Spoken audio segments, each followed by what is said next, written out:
times 10 to the 9. That's 4,500,000,000. So which of these has a half-life closest to uranium?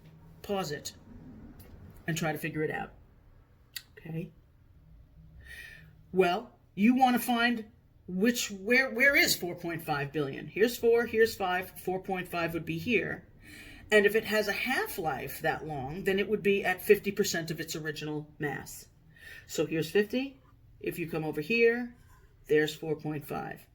Isotope B has a half-life, closest to uranium, because when it got to 50%, it was 4.5 billion years. This is 4 billion.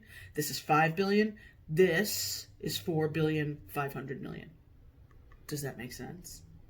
Okay, next slide. Here is just a diagram showing the same thing we've been talking about. Here is the radioactive decay of uranium-238. And as you know, uranium will decay into lead-206. So this is 0 years ago. In other words, no half-lives. It was 100% uranium.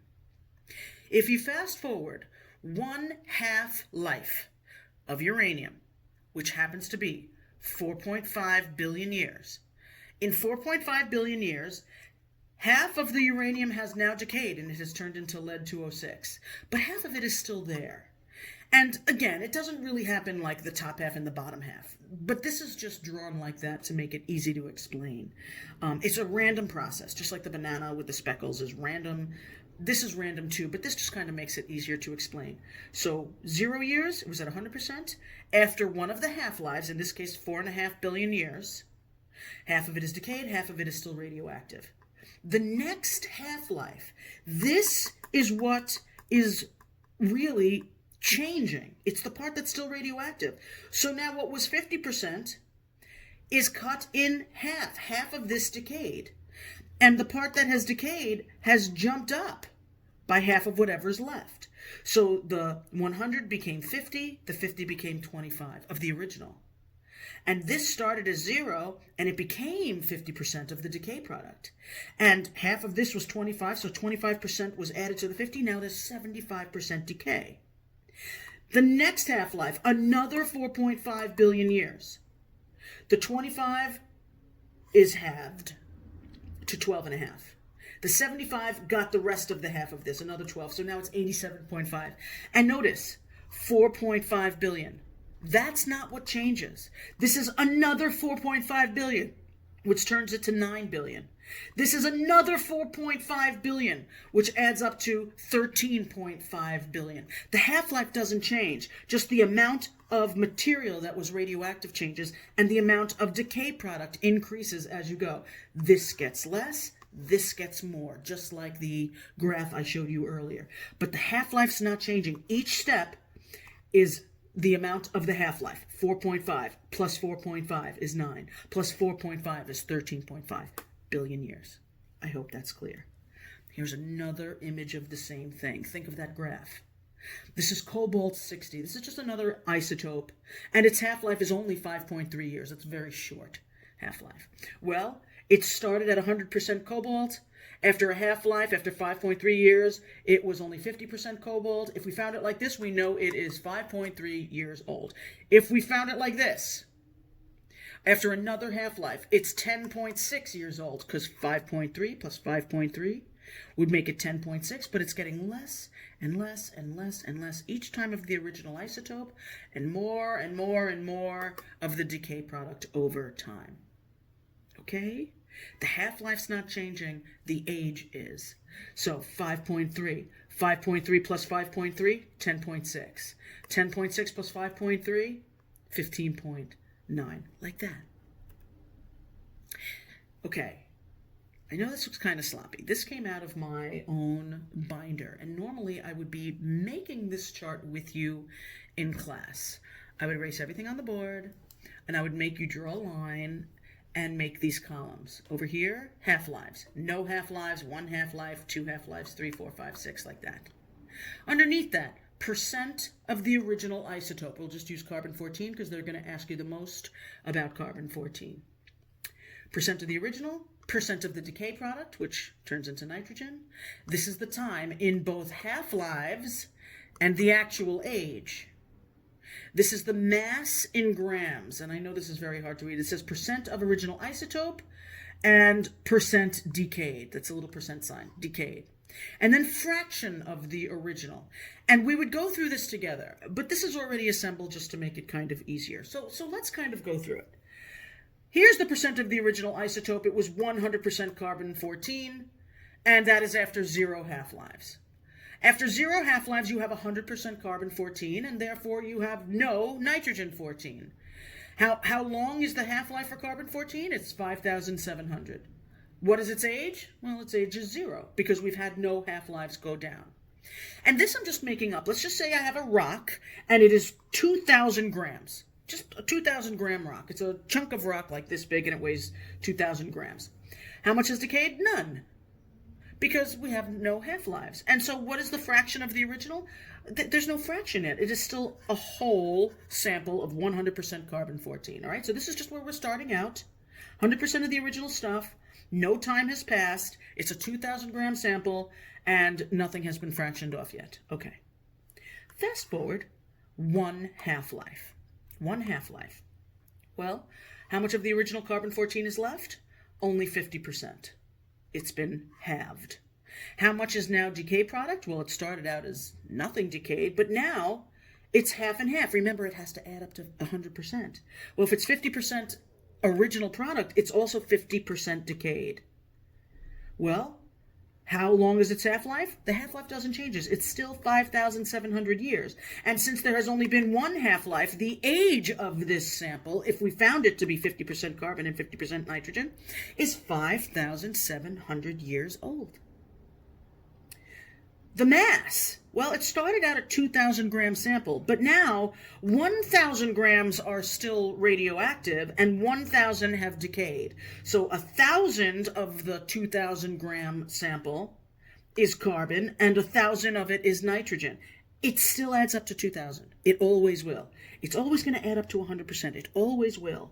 But how much of each type of particle in it is going to change. So now it's half original, half decay product. And what is the fraction of the original? It's half. Okay?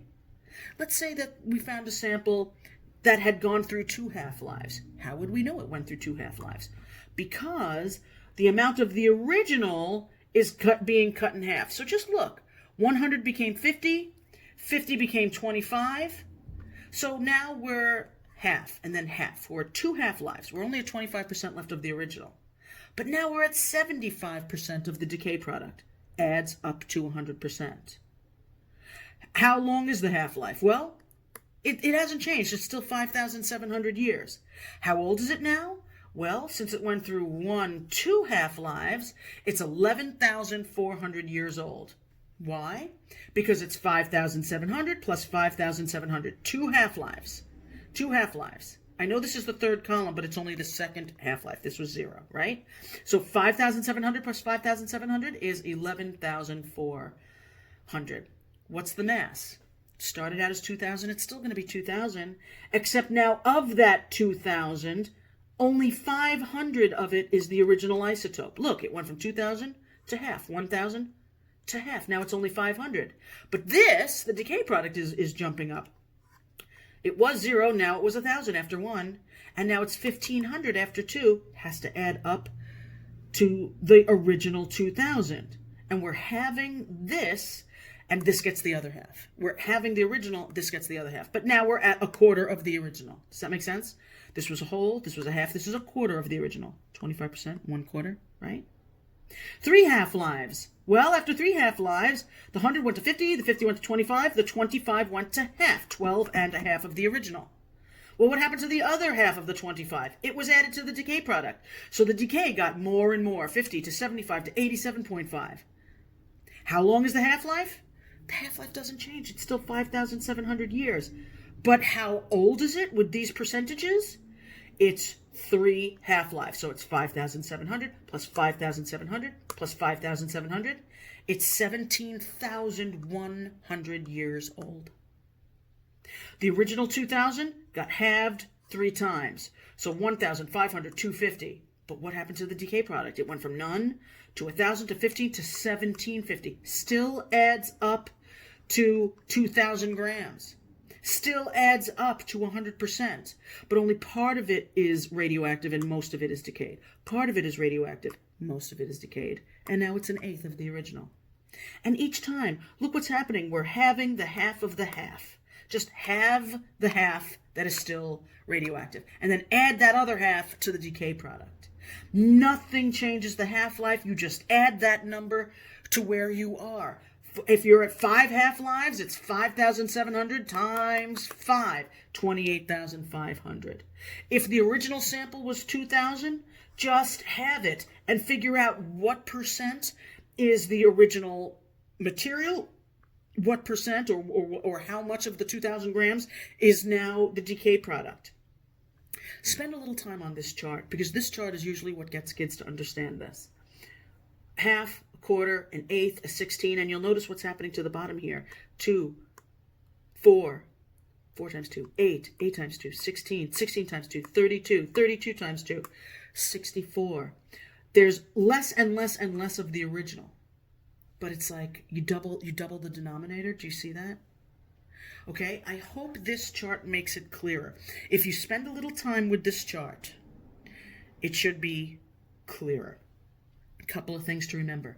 Nothing changes the half-life. If the half-life of carbon-14 is 5,700, it's always going to be 5,700.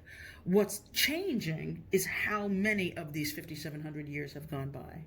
So 5,700 is one half-life. Another 5,700 is another half-life. Another 5,700 is another half-life. You just have to add it up. Again, this is important. Carbon-14 can only be used for recent fossils. Only recent fossils. You cannot measure the age of a trilobite or a dinosaur or an ammonoid or a placoderm fish using carbon-14. It only goes back about 57,000 years, which is a blink. For pretty much everything on the reference table, you need a longer half-life. You need uranium or potassium or one of those. And remember, the ratio is how we determine age. Now, let's practice. Here's a typical Regents question. I wonder if you can answer it correctly. Base your answer to the diagram below, which represents a sample of radioactive isotope. Here is the sample before decay. Here's a key. Black is radioactive. White is decay product. Which diagram best represents the percentage of this radioactive isotope sample that will remain after 2 half-lives? So forget the options for a second. Just picture what this thing would look like after 1 half-life, and then picture what it would look like after 2. After 1 half-life, half would still be black and radioactive, half would be white. All right, that's 1 half-life.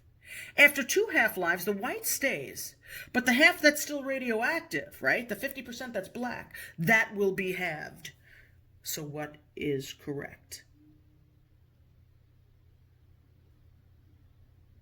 Remember, after 1 half-life, this is what it would look like. 50% still radioactive, 50% decayed.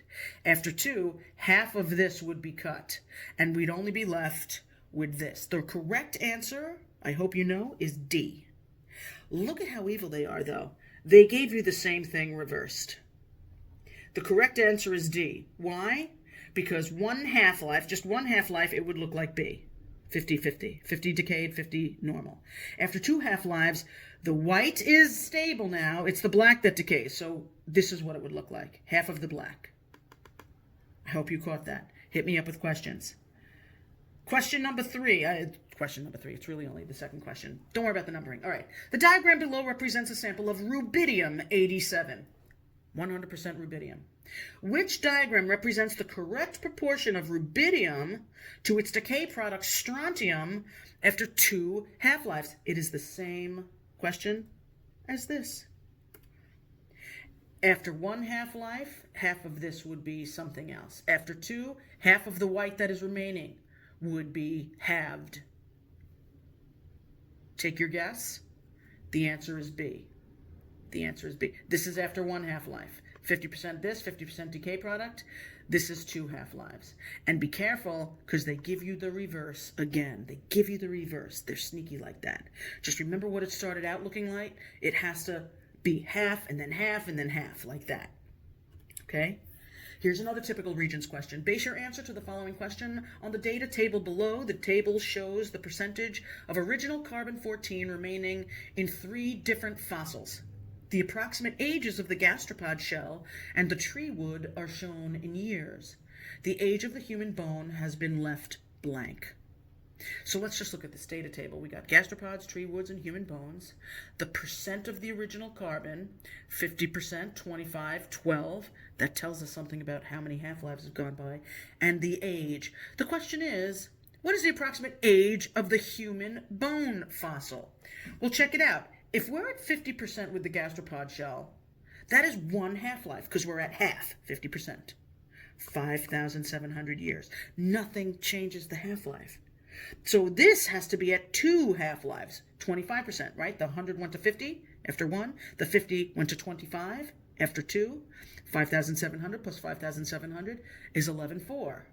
Well, this is 12 and a half. 12 and a half is half of 25. So this is 1, 2, 3 half-lives. What they're really asking is, what is 5,700 times 3? And the answer you must pick,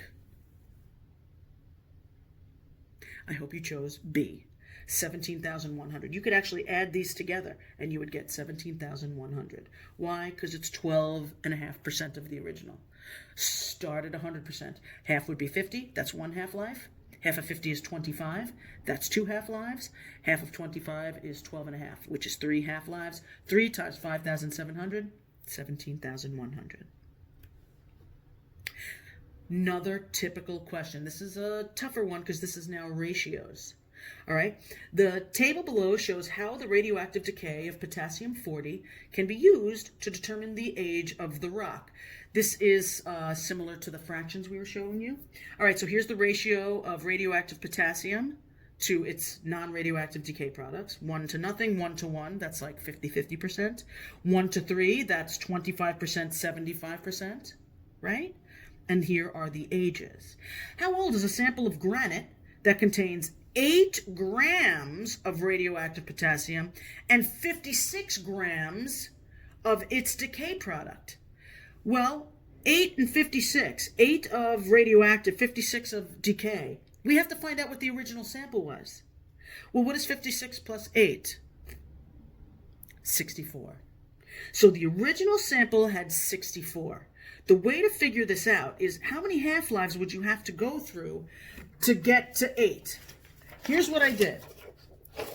I did 56 plus 8 is 64. So I have a sample that was 64 grams. In 1 half-life, what's half of 64? What would this be? We'd have to figure out how many grams of what would be. Well, half of 64 is 32. So this would be 32, this would be 32. And that's 1 half-life. The next half-life, what's half of 32? Half of 32 is 16. So now all of this is decayed, and now we only have 16 of that. That was 2 half-lives. From 100% to 50-50 is 1. From 50-50 to 25, right, is 2. Well, what's half of 16? Guess what? It's 8. And this would be 56. 32, 32, 16 plus 32, 50, whatever. Right? Do you see, though? From 100% to 50-50, 32, 32.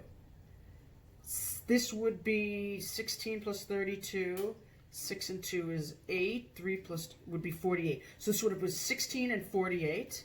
And now we're 8 and 56. Here we are, 8 and 56. They're really asking how many half-lives went by.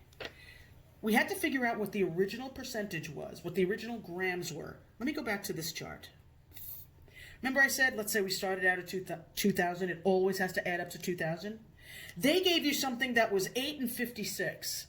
This is why I added them together to come up with 64. All right, we had to figure out what the sample originally weighed, what that granite rock originally weighed. So it was 64 grams. And then we could figure out the gram weight based on what half of it was. So let's go back to the question. All right, 8 and 56, we figured out that it took 3 half-lives to get to 8 and 56. Why? I'm going to show you once more. 8 and 56, we added together to figure out the original weight of the sample. It was 64. After 1 half-life, 64 became half and half, 32 and 32 of the potassium and the decay product. After the next half-life, it became 16 and 48. After 3 half-lives, we got to the 8 and 56 that this is stating. 3 half-lives. So now they're asking, how old is it? Well, it's potassium. And potassium's half-life, to make sure we get this right, we have to go back to the reference table. Potassium's half-life is 1.3 times 10 to the 9. Well, what is 1.3 times 10 to the 9 times 3 half-lives? 1.3 plus 1.3 plus 1.3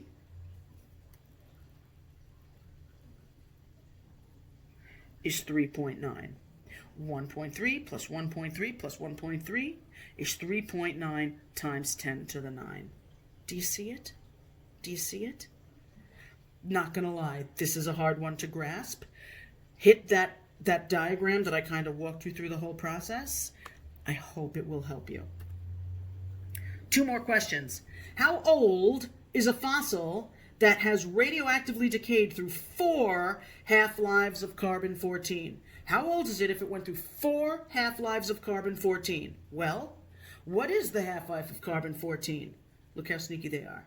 5,700. That's the half-life. That's not 4 half-lives. You have to multiply this times 4. 5,700 times 4. And you should get D. 5,700, 11,400, 17,100, 22,800. That's 4 half-lives. Okay? And then there's number 6. This diagram below represents a sample of radioactive isotope. This is basically the one we did before. Which diagram represents the percentage of the radioactive isotope shown after 2 half-lives? It's the same question, isn't it? It is. Half would be white. The next half, 3/4 would be white. D. Here's another question. And by the way, if I'm going too fast, please just go back and pause and try to figure it out, okay?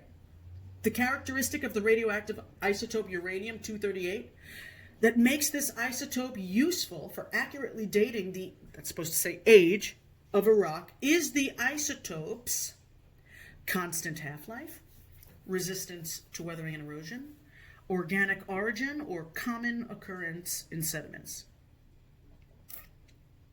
I hope you're going for constant half-life. Nothing changes the half-life. Is it resistant? I don't know. Is it organic? Nope. Common occurrence? Maybe. But none of these are answering the question except this. The reason it's so useful is that nothing changes their half-life. Nothing. And that's the coolest thing. Okay, 2 more. Which graph best shows the radioactive decay of carbon-14? Decay of carbon-14. Over time, will there be more and more radioactive carbon-14, or will there be less and less? Remember that radioactivity is trying to decay and become stable, so there will be less and less. And if you know how to read a chart, a graph, you're looking for an indirect relationship. Number of atoms over time. All of them have the same axes. Number of carbon atoms over time. I'm hoping you're choosing this. It will always be this, unless they're asking for the decay product. If they were asking how much nitrogen occurs over time as carbon decays, it should look like this, except it should say nitrogen. This is the answer, C. Number 11. Let's see if you can handle it. A sample of wood that originally contained 100 grams, originally 100 grams of carbon-14, now contains only 25 grams of carbon-14. That's the original product. How many years ago was it part of a living tree? It was 100 grams. It's now only 25. It was 100, now it's 25. Well, after 1 half-life, the 100 would be 50. After the next half-life, the 50 would be 25. So that's 2 half-lives. 2 half-lives. They're asking, how old is it of carbon? Carbon's half-life is 5,700 years. So 5,700 times 2. Pick your answer. It's A. It's A. Questions? Hit me up. Is that it? Yeah, 2 more, and then that's it. Ready? Base your answers to 12 and 13 on the diagram below, which represents a model of radioactive sample with a half-life of 5,000 years. The white boxes represent undecayed radioactive material, and the shaded boxes represent the decayed material after the first half-life. White are undecayed, black are decayed.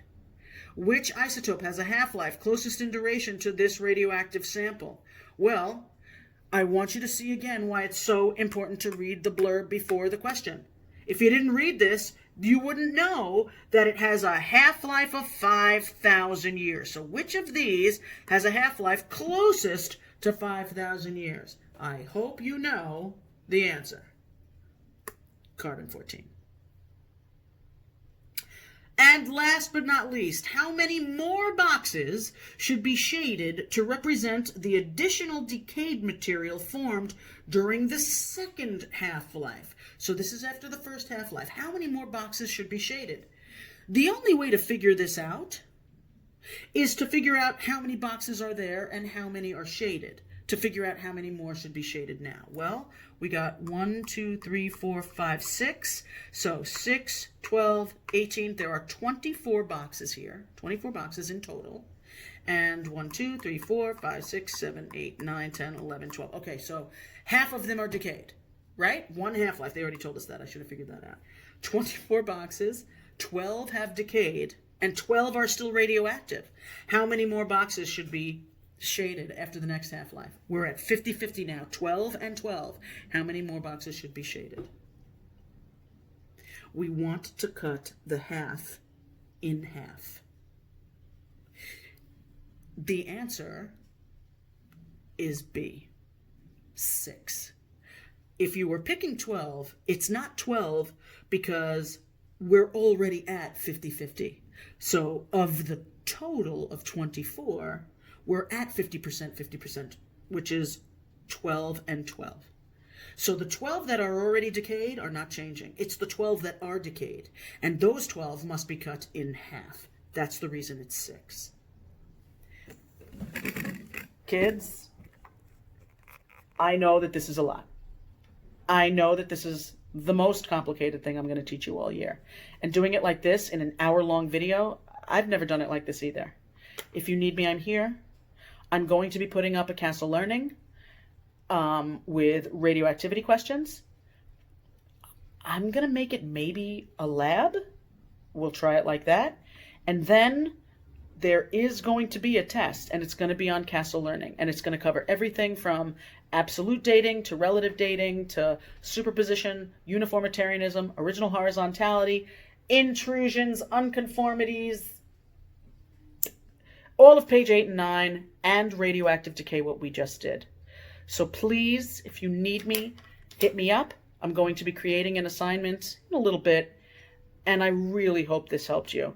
Please look through this video again, look through the slideshow again, look at that chart that was handwritten.